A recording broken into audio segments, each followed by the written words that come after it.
Hello everyone, मैं हूं श्वेता और आप देख रहे हैं स्टडी कॉमर्स। और इस वीडियो में हम पढ़ेंगे इंटरनेशनल ट्रेड थ्योरीज के बारे में। हमारी वीडियो की पीडीएफ डाउनलोड करने के लिए हमें व्हाट्सएप ग्रुप पे आप ज्वाइन कर सकते हैं। इसके लिए आपको ₹365 पर ईयर का पेमेंट करना होगा। आप हमें फ़ोन पे, गूगल पे या किसी भी यूपीआई प्लेटफॉर्म द्वारा दिए गए नंबर 7317240017 पर पेमेंट करके हमें ज्वाइन कर सकते हैं। बाकी की सारी डिटेल्स डिस्क्रिप्शन बॉक्स में दी हुई है, तो आप उसे वहाँ से भी देख सकते हैं। ये हमारे करेंट पेड मेंबर्स हैं। तो चलिए शुरू करते हैं। इस वीडियो में हम पढ़ रहे हैं थियरीज ऑफ इंटरनेशनल ट्रेड के बारे में। थियरीज के बारे में जानने से पहले सबसे पहले जान लेते हैं इंटरनेशनल ट्रेड क्या होता है। तो इंटरनेशनल ट्रेड का मतलब है जब गुड्स एंड सर्विसेज दो कंट्रीज़ के बीच में एक्सचेंज होती हैं, तो इसे हम इंटरनेशनल ट्रेड कहते हैं। यानी एक कंट्री जब अपनी ज्योग्राफिकल बाउंड्रीज़ के बाहर ट्रेड करती है, गुड्स एंड सर्विसेज को बेचती है, खरीदती है, तो इसे हम इंटरनेशनल ट्रेड कहते हैं। इंटरनेशनल ट्रेड कंज्यूमर्स को एक मौका देती है, एक अपॉर्चुनिटी देती है कई सारी वैरायटीज़ ऑफ गुड्स को खरीदने का। ऐसे गुड्स जो उनके यहाँ डोमेस्टिकली अवेलेबल नहीं है वो खरीद सकते हैं। ये इंटरनेशनल ट्रेड के द्वारा ही संभव हुआ है। एग्जाम्पल के तौर पे आप आईफोन ले सकते हैं। आईफोन इंडिया में नहीं बनता है लेकिन हमारे पास अवेलेबल है। ये पॉसिबल हुआ है इंटरनेशनल ट्रेड के द्वारा। तो यहाँ हम पढ़ रहे हैं इंटरनेशनल ट्रेड की थियरीज़ के बारे में। तो इंटरनेशनल ट्रेड थियरीज़ एक पैटर्न बताती हैं इंटरनेशनल ट्रेड का। यानी कि थियरीज़ बताती हैं कि गुड्स को किस तरीके से ट्रेड करना है, गुड्स किस तरीके से ट्रेड होते हैं और कौन से गुड्स ऐसे होंगे जो एडवांटेजियस होंगे ट्रेडिंग के लिए। यानी कि किसी कंट्री को कौन से गुड्स में ट्रेड करने में एडवांटेज है, फ़ायदा होगा, ये पैटर्न बताता है इंटरनेशनल ट्रेड थ्योरीज। एग्जाम्पल के तौर पे आप देख सकते हैं यूएसए को कार मैन्युफैक्चरिंग में एडवांटेज है और इंडिया को स्पाइसेस में। यानी कि हमारे पास ऐसे रिसोर्सेज हैं, इस तरीके की सिचुएशन हमारे देश में है कि हम स्पाइसेस के मैन्युफैक्चर में हमको एडवांटेज मिलता है। तो हमारी ट्रेडिंग किस में होनी चाहिए? स्पाइसेस में होनी चाहिए। थियरी इस तरीके के पैटर्न्स को बताती है। इंटरनेशनल ट्रेड थियरीज को दो भागों में क्लासिफाई किया गया है। पहला है ट्रेडिशनल थ्योरी, दूसरा है मॉडर्न थ्योरी। दोनों थ्योरीज में चार चार थियरीज दी गई हैं। यहाँ पे कुछ बातें ध्यान रखने वाली है। सबसे पहला कि क्लासिफिकेशन क्या है थियरीज़ का, यानी कि कितने भागों में बांटा गया है और कौन कौन सी थियरीज़ हैं ट्रेडिशनल और मॉडर्न में। दूसरा, किसने और कब ये थियरीज़ दी है। और तीसरा है कि मेन एम या मेन फोकस की फोकस क्या है इन थियरीज़ का, ये आपको याद रखना होगा एग्जाम पॉइंट ऑफ व्यू से। तो सबसे पहले ट्रेडिशनल थियरीज़ हैं, चार थियरीज़ हैं इसमें। Mercantilism, absolute advantage, comparative advantage और फैक्टर एंडोमेंट थ्योरी। दूसरा है मॉडर्न थियरीज़, जिसमें चार थियरीज़ है। Country similarity theory, product life cycle theory, new trade theory और नेशनल कंपटीटिव एडवांटेज थ्योरी। इस वीडियो में हम ट्रेडिशनल थियरीज़ को कवर करेंगे, नेक्स्ट वीडियो में हम मॉडर्न थियरीज़ को देखेंगे। तो सबसे पहले जो ट्रेडिशनल थियरीज़ है इसमें सबसे पहली थियरी है मर्केंटिलिज्म। ये दिया था थॉमस मून ने। ये 16th सेंचुरी के आसपास ये थियरी आई थी इंग्लैंड में और इसे ओल्डेस्ट थ्योरी कहा जाता है। ये सबसे पुरानी थ्योरी है इंटरनेशनल ट्रेड की। ये थ्योरी बेस्ड है ज़ीरो सम गेम पर। ज़ीरो सम गेम का मतलब है कि किसी एक कंट्री को जो ट्रेडिंग होगी, इसमें जो दो कंट्रीज़ इन्वॉल्व हैं इनमें से किसी एक को प्रॉफिट होगा और किसी एक को लॉस होगा। यानी कि एक का फ़ायदा होगा, एक का नुकसान होगा। दोनों कंट्रीज़ को साइमल्टेनियसली फ़ायदा नहीं मिलता है। किसी एक को फ़ायदा होता है, किसी एक को नुकसान होता है। जो मेन गोल है इस थ्योरी का वो ये था कि कंट्री की वेल्थ को बढ़ाया जाए। कैसे बढ़ाया जाए? तो गोल्ड के द्वारा बढ़ाया जाए। यानी कि यहाँ पे आप देख सकते हैं कि गोल्ड को एज एन अजम्पशन माना गया था। किसी कंट्री की वेल्थ है उसका जो मेजरमेंट होगा कि हम किस में मेजर करेंगे एक कंट्री की वेल्थ को, तो ये गोल्ड में मेजर किया जाता था। फॉर एग्जाम्पल, अगर आज हम ट्रेडिंग देखते हैं तो दो कंट्रीज़ जो हैं उनके बीच में क्या ट्रेडिंग होता है? तो करेंसीज एक्सचेंज होती हैं। लेकिन यहाँ पे क्या एक्सचेंज होता था? यहाँ पे होता था गोल्ड। और कैसे होता था? मान लीजिए दो कंट्री हैं, कंट्री ए और कंट्री बी। अब कंट्री ए ने कंट्री बी को एक्सपोर्ट किया प्रोडक्ट्स को, तो यहाँ पे क्या है कि कंट्री बी के पास से गोल्ड जो है वो चला जाएगा कंट्री ए के पास। तो कंट्री ए का गोल्ड रिजर्व जो होगा वो बढ़ेगा और कंट्री बी का गोल्ड रिजर्व कम होगा।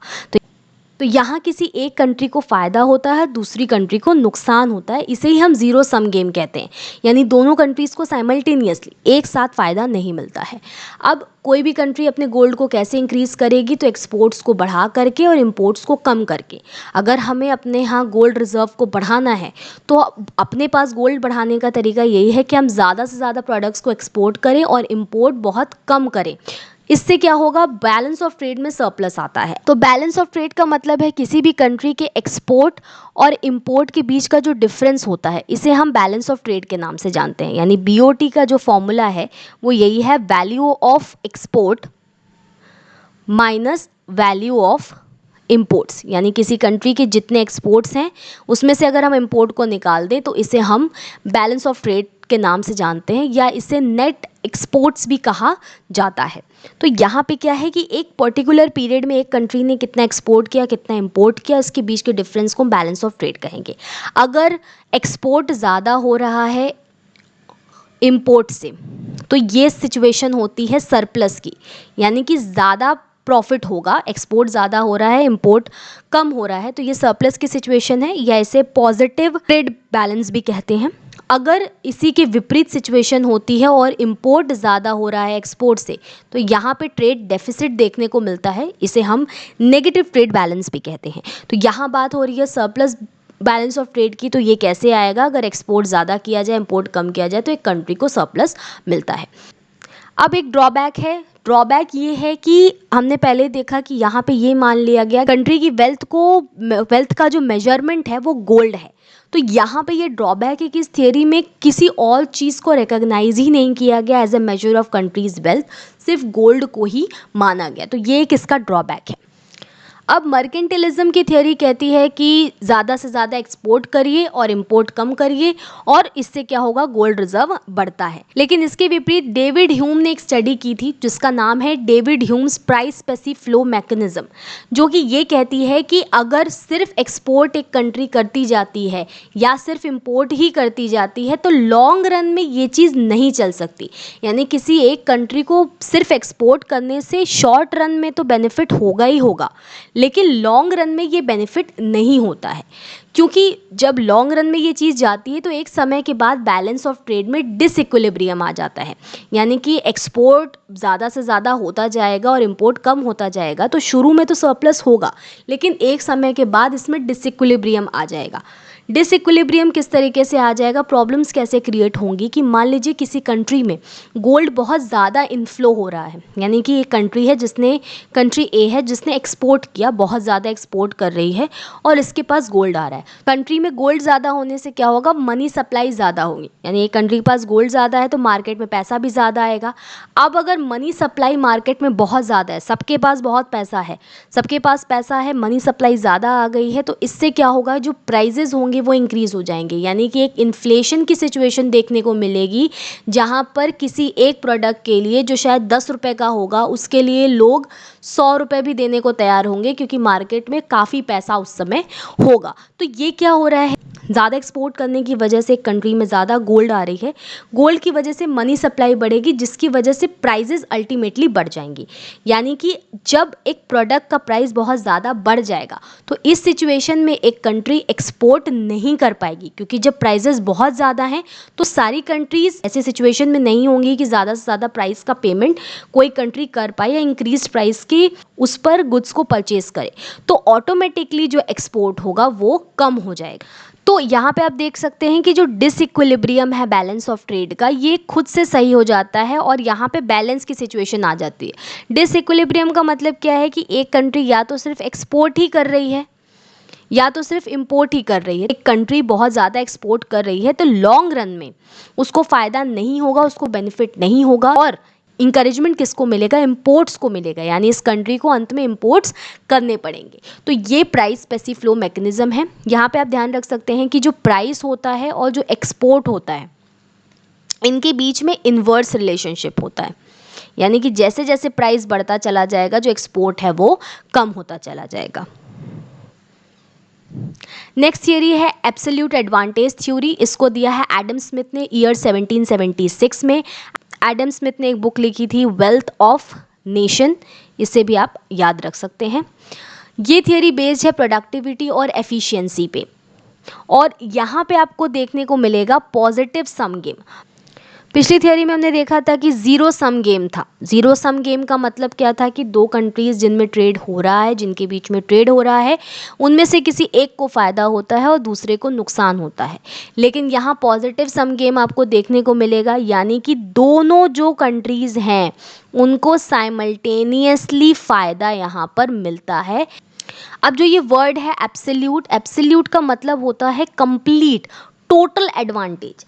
अब एब्सोल्यूट एडवांटेज थ्योरी जो कि एडम स्मिथ ने दी थी, इनका कहना था कि एक कंट्री को उन्हीं गुड्स को प्रोड्यूस करना चाहिए जो वो एफिशिएंटली प्रोड्यूस कर सकती है किसी दूसरी कंट्री के कंपैरिजन में। यानी कि किसी भी कंट्री को उन्हीं गुड्स का प्रोडक्शन करना चाहिए जिसका प्रोडक्शन में वो एफिशिएंट हो।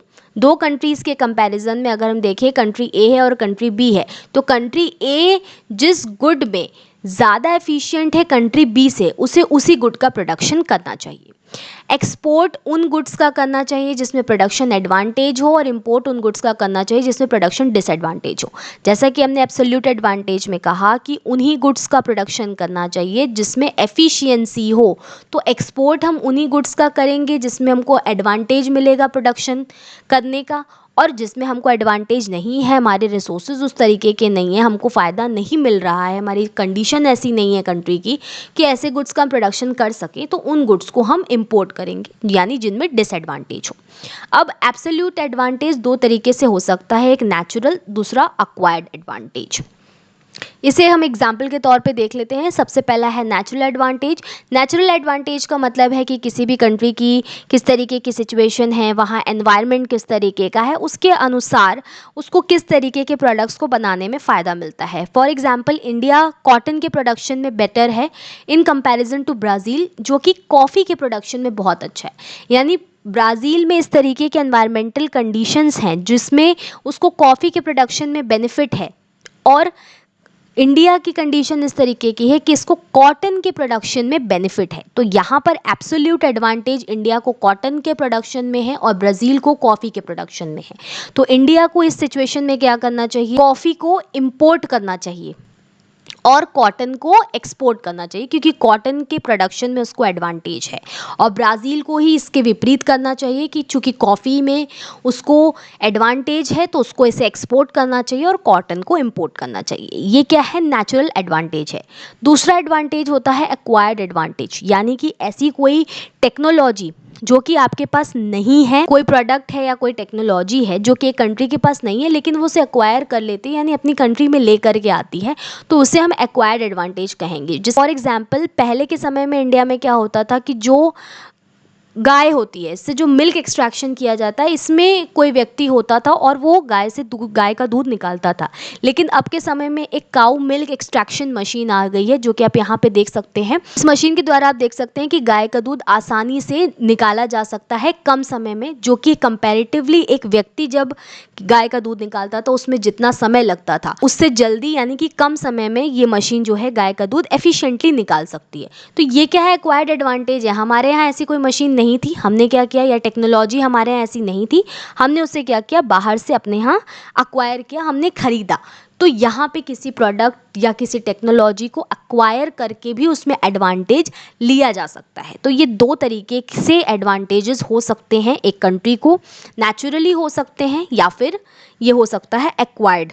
इस थियरी का एक डिसएडवांटेज है। डिसएडवांटेज इस थियरी में ये बताया गया है कि यहाँ पे अगर हम देखें तो एब्सोल्यूट एडवांटेज में कहा गया है कि एक कंट्री किसी एक प्रोडक्ट में, फॉर एग्जांपल इंडिया कॉटन में, इसको एब्सोल्यूट एडवांटेज है, यानी ये एफिशिएंटली इसको प्रोड्यूस कर सकती है।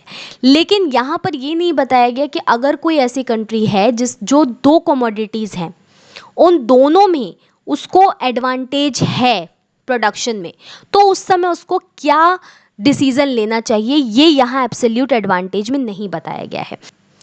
नेक्स्ट थ्योरी है कंपैरेटिव एडवांटेज थ्योरी। ये एक्सटेंशन है एब्सोल्यूट एडवांटेज थ्योरी का।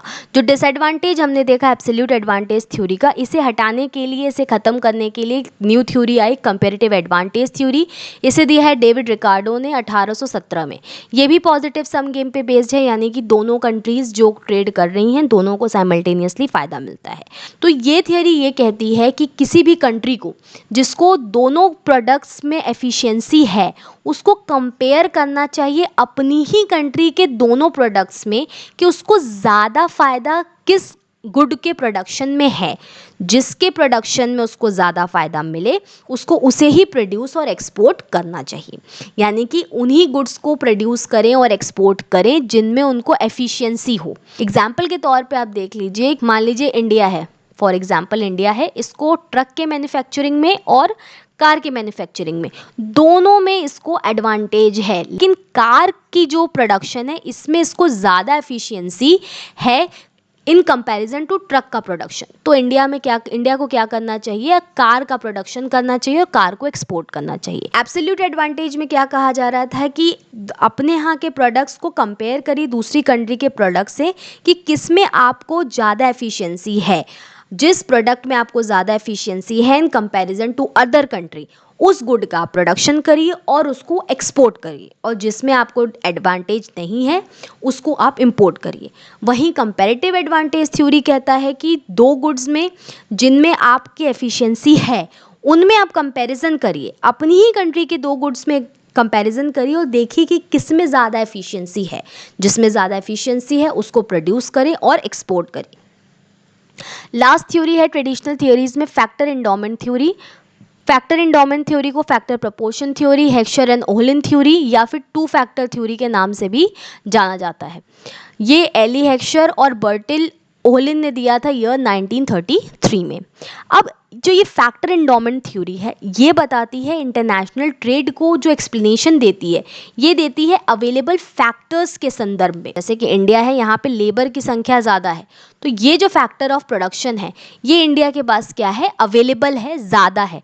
तो इसके संदर्भ में कि अगर किसी कंट्री के पास जो भी अवेलेबल फैक्टर्स हैं उस अनुसार उसको इंटरनेशनल ट्रेड किस प्रकार करना चाहिए, इसके बारे में ये थ्योरी बताती है। यहाँ पे अजम्पशन एक लिया गया है कि जो टेक्नोलॉजी है वो पूरे वर्ल्ड में कांस्टेंट है, एक तरीके की टेक्नोलॉजी है, टेक्नोलॉजी में कोई चेंज नहीं माना गया है। तो ये जो थ्योरी है ये बताती है कि एक कंट्री को उन गुड्स का एक्सपोर्ट करना चाहिए जिनको बनाने में जो उसके पास लोकली अवेलेबल फैक्टर्स हैं सबसे ज़्यादा, उनको ज़्यादा से ज़्यादा यूज़ करके जिन गुड्स का वो प्रोडक्शन कर सकती है उसे एक्सपोर्ट करना चाहिए। और ऐसे प्रोडक्ट्स या ऐसे गुड्स जिनको बनाने के लिए जो रिसोर्सेज की ज़रूरत पड़ रही है वो उसके यहाँ अवेलेबल नहीं है, यानी स्केर्स हैं, बहुत कम अवेलेबल है, उनका यूज़ कर कर अगर उन गुड्स को बनाना पड़ रहा है तो इसे इम्पोर्ट करना चाहिए। यानी कि फॉर एग्जांपल इंडिया के केस में अगर इंडिया के पास लेबर ज़्यादा है तो इंडिया को लेबर इंटेंसिव टेक्निक का यूज़ करके प्रोडक्शन करना चाहिए, और जो कैपिटल इंटेंसिव कंट्रीज़ हैं उनसे इम्पोर्ट करना चाहिए और अपने यहाँ की जो लेबर इंटेंसिव टेक्निक है इसका यूज़ करके गुड्स का प्रोडक्शन करके इसे एक्सपोर्ट करना चाहिए। यानी कि जो फैक्टर्स लोकली अवेलेबल हैं, आपके पास अबंडेंट हैं, बहुत ज़्यादा हैं, उनका इस्तेमाल करके प्रोडक्ट्स को बनाएं और उसे एक्सपोर्ट करें।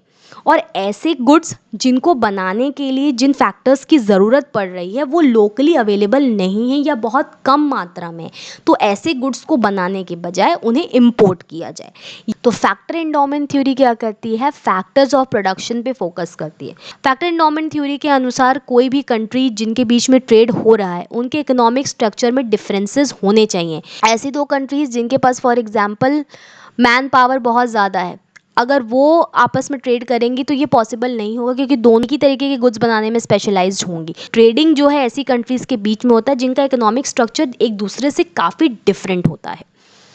अब ये जो फैक्टर एंडोमेंट थ्योरी है इसका एक क्रिटिसिज्म है जिसको लियोन्टिफ पैराडॉक्स कहते हैं। ये वैसिली लियोन्टिफ हैं, इन्होंने यूएस पे एक स्टडी की थी। फैक्टर एंडोमेंट थ्योरी के अनुसार ये कहा जाता है कि एक कंट्री उन गुड्स को एक्सपोर्ट करे जिनको बनाने में जो लोकली अवेलेबल फैक्टर्स हैं उनका ज़्यादा यूज़ हुआ हो, और जो लोकली अवेलेबल फैक्टर्स नहीं हैं उनको यूज़ करके अगर प्रोडक्ट को बनाना है तो ऐसे प्रोडक्ट्स को इंपोर्ट किया जाए, ये फैक्टर एंडोमेंट थ्योरी कहता है।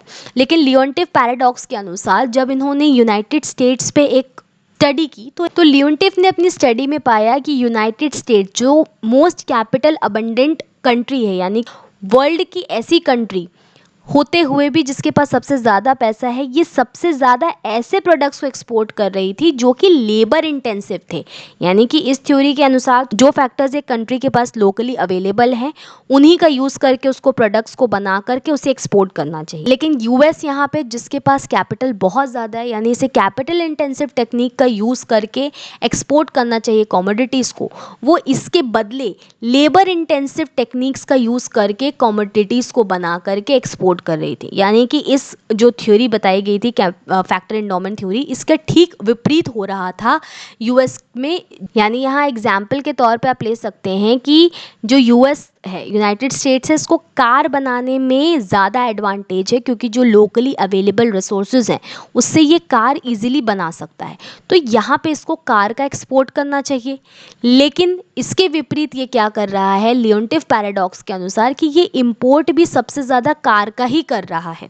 यानी कि जिस प्रोडक्ट में इसको एडवांटेज था, जिसमें जिसके लिए लोकली अवेलेबल रिसोर्सेज थे, उनको एक्सपोर्ट करने की जगह ये क्या कर रहा है, इंपोर्ट कर रहा है। तो यहाँ जो फैक्टर एंडोमेंट थ्योरी बता रहा था, इसका यहाँ पर विपरीत हो रहा है, अपोजिट सिचुएशन देखने को मिल रही है। तो यहाँ पे आप देख सकते हैं जिस प्रोडक्ट को बनाने में उसको फैक्टर एंडोमेंट था, उसी को वो सबसे ज़्यादा इंपोर्ट कर रहा है। तो यहाँ पे जो ये थ्योरी है, इसकी अपोजिट सिचुएशन देखने को मिल रही है। यही है, इन्होंने बताया कि जो ये थ्योरी बता रही है फैक्टर एंडोमेंट थ्योरी, इसकी विपरीत सिचुएशन प्रैक्टिकली देखने को मिल रही है। तो इस वीडियो में हमने इंटरनेशनल ट्रेड थ्योरीज़ में ट्रेडिशनल थ्योरीज़ के बारे में पढ़ा। नेक्स्ट वीडियो में हम मॉडर्न थ्योरीज़ को देखेंगे। Thank you.